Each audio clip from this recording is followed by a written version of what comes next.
అన్ని జోన్లు కలిపితే అది 8,000 స్క్వేర్ కిలోమీటర్లు ఎంతో పైన అవుతుంది. ఇప్పుడు జగన్మోహన్ రెడ్డి గారు అంటున్నది కూడా అదే ఉంది.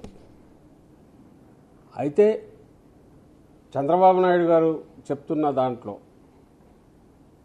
ఆయన ఎక్కడైతే ఇప్పుడు రాజధాని కోర్ క్యాపిటల్ అంటున్నాడో క్రక్స్ వచ్చి దానికి సంబంధించింది.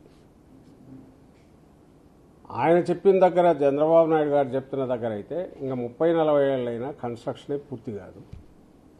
ఒకవేళ కన్స్ట్రక్షన్ పూర్తయినా అక్కడ జనం ఉండే నివాస యోగ్యమైతే ఉండదు.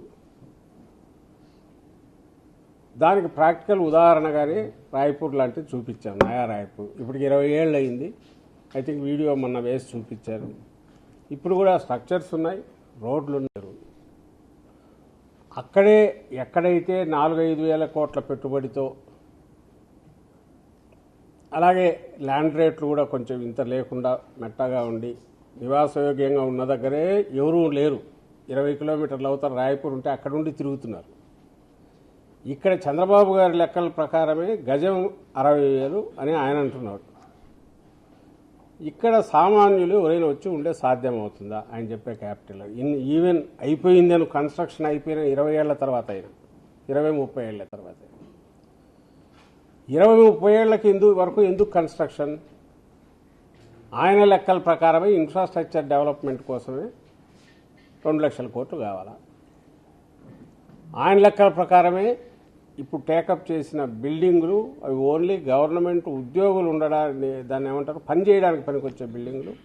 వాటి కాస్టే ఒక్కొక్కటి చదరపాడు 14,000తో ఖర్చుతో కోటి సెప్టే కడుతున్నట్టున్నాడు. హైకోర్టు, అసెంబ్లీ, సచివాలయం తీసుకుంటే ఇంక అంతకుమించి ఏం కట్టట్లా. దాని తర్వాత ఆయన కడుతున్నది ఎమ్మెల్యేలు ఉండడానికి, మినిస్టర్లకు ఉన్నాయేమో నాకు తెలియదు, మినిస్టర్ల కోసం రాజ్భవన్ అండ్ హ్యాపీనెస్ట్ అని ఏదో ప్లాన్ చేశాడు. అది ఎవడు వచ్చినట్లే ముందుకు, ఆ రేటుకి ఎవడు కొనడానికి ఇప్పుడు కూడా రారు, ముందు ఫ్యూచర్లో కూడా రాకపోవచ్చు. ఇవి కాక రాజధాని రైతులకు ఇచ్చిన రిటర్నబుల్ ప్లాట్లు, ఆ ప్లాట్లు ఈయన డెవలప్ చేసి పూర్తి కావాలంటే ఈ ట్రంక్ రోడ్లు ఇవన్నీ పూర్తి తప్ప అది కాదు. అది పూర్తి కాంది, అవి నివాసయోగ్యం కాదు. చంద్రబాబు నాయుడు గారు పెట్టిన ఆశ, ఏ రైతులు అయితే బాగా వాల్యుబుల్ ల్యాండ్స్ తీసుకున్నాడో వాళ్ళకు గిట్టుబాటు కావాలంటే ఆయన చెప్పిన రేటు ప్రకారం 60,000, 70,000, 1,00,000 గజం పోతే తప్ప వాళ్ళకి గిట్టుబాటు కాదు. అసలు అక్కడి నుంచి ఏ సౌకర్యాలు లేని, అక్కడ ఎలాంటి ఫెసిలిటీస్ ఏమంటాం వీటికి సపోర్టింగ్ సిస్టమ్స్ లేని, పిల్లల చదువులకు కావచ్చు, వేరే రకంగా కావచ్చు, ఛాయిస్ లేకుండా ఉండే చోట అంతంత పెట్టి డబ్బులు పెట్టి జూబ్లీ హిల్స్ రేట్లతోనో, బంజారా హిల్స్ రేట్లతోనో, లేదా ఇంకో దగ్గర ఎక్కడో కాస్ట్ రేట్లతోనో ఎందుకు జనం రావాలనేది ఎవరికి అర్థం కావట్లా.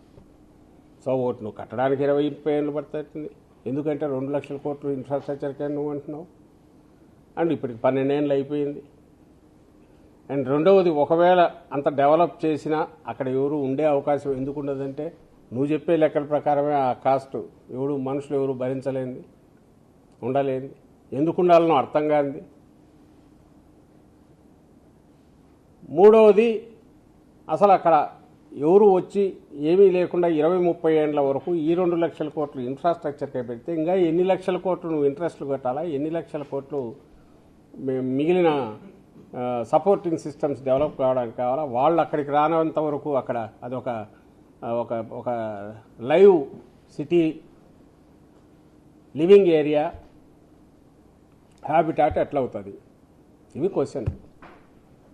వేరేస్ జగన్మోహన్ రెడ్డి గారు చెప్తున్నది సేమ్ ప్రాంతమే, కానీ జగన్మోహన్ రెడ్డి గారు చెప్తున్న దాంట్లో ఇమ్మీడియట్గా ఇందులో ఏ 10% ఖర్చుతోనో క్యాపిటల్ యాక్టివేట్ కావడమే కాకుండా రాజధాని ఇవి ఇప్పటికే పూర్తిగా జనావాసాలు అయినందువల్ల, ఆల్రెడీ కనెక్టివిటీ పూర్తి ఉన్నందువల్ల, బయటి ప్రపంచంతో సంబంధాలకు విమానాశ్రయం రూపంలో కావచ్చు, రైళ్ల రూపంలో కావచ్చు, లేదా ఇప్పుడు పోర్టు రూపంలో కావచ్చు, ప్రపంచంతో ఇప్పటికే పూర్తి కనెక్టివిటీ ఉన్నందువల్ల, బిజినెస్ హబ్స్గా ఇప్పటికే డెవలప్ అయినందువల్ల కేవలం ఒక 10% ఖర్చుతో, అది కూడా ఒకేసారి కాకుండా దఫాలు పెట్టుకున్నా కూడా ఒక ఇమ్మీడియట్ గర్వంగా చెప్పుకోదగ్గ క్యాపిటల్ రావడమే కాకుండా అది ఎకానమీని బూస్ట్ చేసే ఒక గ్రోత్ ఇంజన్గా కూడా అవుతుంది. ఇది రెండిటి మధ్య తేడా.